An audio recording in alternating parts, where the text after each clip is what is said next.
রাজনীতির মঞ্চে পা রেখেই যেন নতুন অধ্যায় শুরু হয়েছিল বলিউড অভিনেত্রী কঙ্গনা রানাওয়াতের জীবনে। বলিউডের ঝলমলে দুনিয়া পেরিয়ে বিজেপির তারকা সাংসদ হয়ে উঠেছিলেন তিনি, কিন্তু হঠাৎই যেন পাল্টে গেল সুর। সাংসদ হয়েও নায়িকার মুখে এখন ক্লান্তির সুর। অভিনেত্রীর ইনস্টাগ্রামে দেওয়া নতুন স্টোরি যেন দিচ্ছে এক ইঙ্গিত, কঙ্গনার মনে জমেছে রাজনৈতিক জীবনের অস্বস্তি ও অনিশ্চয়তার ছায়া।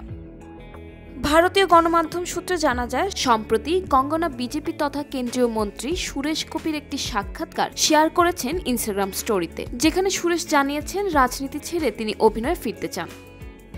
এই স্টোরিতেই কঙ্গনা লিখেছেন, রাজনীতি এমন এক পেশা যার পথ সহজ নয়, বড্ড কঠিন। রাজনীতিতে তেমন টাকা পয়সা উপার্জনও নেই, উল্টো নানান রকমের খরচ রয়েছে। আর শিল্পীরা যদি নিজেদের পেশায় সময় ব্যয় করে তাহলে তাদের দক্ষতা ও কাজের উপর প্রশ্ন তোলা হয়। কঙ্গনা আরও বলেন, রাজনীতিতে ভালো করে কাজ করার পাশাপাশি নিজেদের পেশাতেও কাজ করতে দেওয়া উচিত। এমার্জেন্সি সিনেমার পরেই কঙ্গনা সিনেমার পর্দা থেকে গায়েব। এমনকি রাজনীতির আঙ্গিনায় পা দিয়েও তেমন কিছু করতে পারেনি কঙ্গনা। বেশ কয়েক মাস হলো কঙ্গনার প্রযোজনা সংস্থার হাতে তেমন কাজ নেই, কোনো মতো চলছে তার হিমাচলের ক্যাফে। সব মিলিয়ে কঙ্গনার এখন লড়াইয়ের সময়। এই সাক্ষাৎকারে সে লড়াইয়ের কথাই জানালেন কঙ্গনা।